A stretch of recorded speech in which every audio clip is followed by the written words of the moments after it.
Yes. More tea, Court. More tea. All right. This one's from Jen, who's also in the support system. She says, give me some hot tea, Sherry. I continue to manifest things way beyond my wildest dreams. The company I started just 3 years ago is being acquired by a huge conglomerate in my industry. I really struggle with anxiety and feeling out of my league, yet I have big dreams and I have a lot of nerve to attain them. I feel both powerful and yet so small, and I can't seem to reconcile the two. How can I confidently step into my destiny when I feel so intimidated by the people and tasks around me? Why are you doing that to yourself? Why, my friend? Why are you doing that to yourself? I think you have cast a spell on yourself. You casted a spell on yourself a long time ago, and it's time for you to break that spell. And that is by coming into center and seeing the extraordinary things that you are manifesting, knowing that you are co-creating all of that and calling more in. And every time those minimizing, those naggy little thoughts come in, you bless them and send them on their way because they're not accurate. Those are a bunch of little lies now. They're not accurate. They don't accurately reflect what you believe truly, what you know, what you're proving to yourself. Listen, what you get all that proof pouring in, you got to hold yourself to account.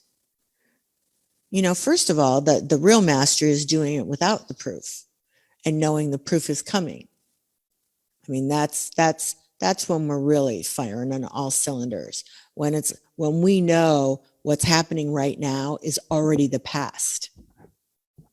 What's manifesting right now is already over. It's the past. What we're dreaming up, the story we're telling, what our energy is calling in is the future.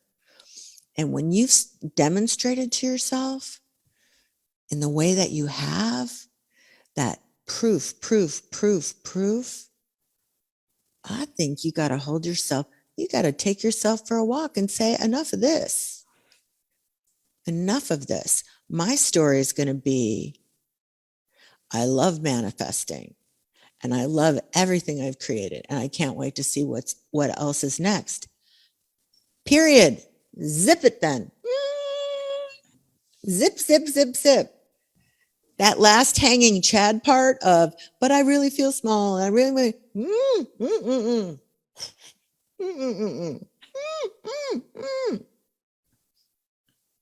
No, madam.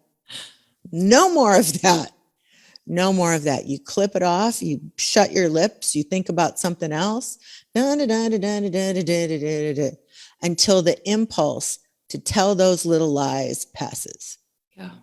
And then you come right back to, I'm such a good manifester. What else am I going to manifest today, tomorrow, next week, next month, this year? Woo!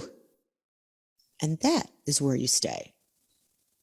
I mean, Jen, I wish you were sitting here right in front of me because I'd like to hear what you'd have to say to that. She's live. She might pop in. Are you going to tell me? Are you going to tell me it's too hard? Are you going to tell me you can't? Because that's not true. That's not true. Oh, please don't argue for your limitations. Not when you're having so much success. Just decide you're done with that.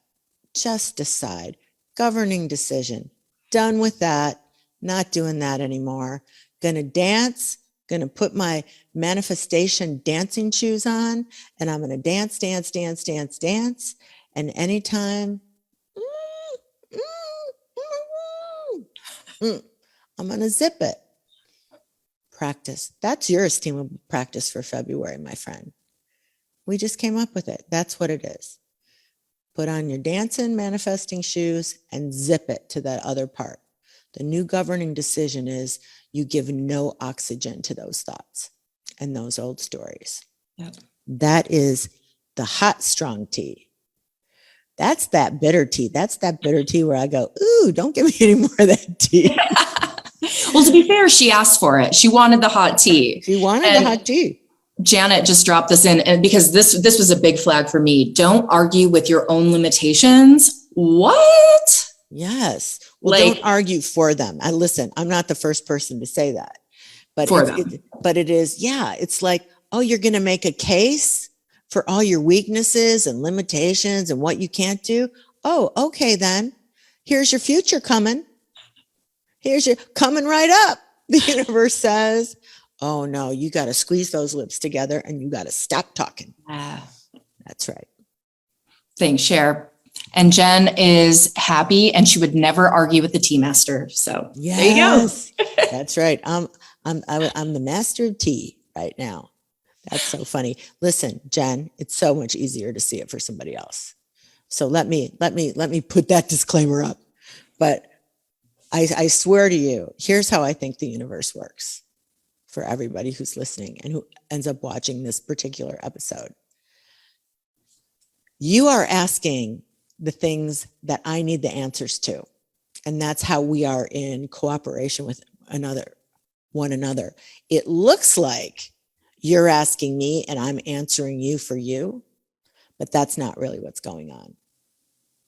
You're asking for everybody who's going to ever listen to this ever, and most especially for me. And the answer is coming from all of our spirit teams for those of us who needed that answer, most especially me. So I am humbled at the quality of that answer because it's true. We all need to stop doing that. So much love.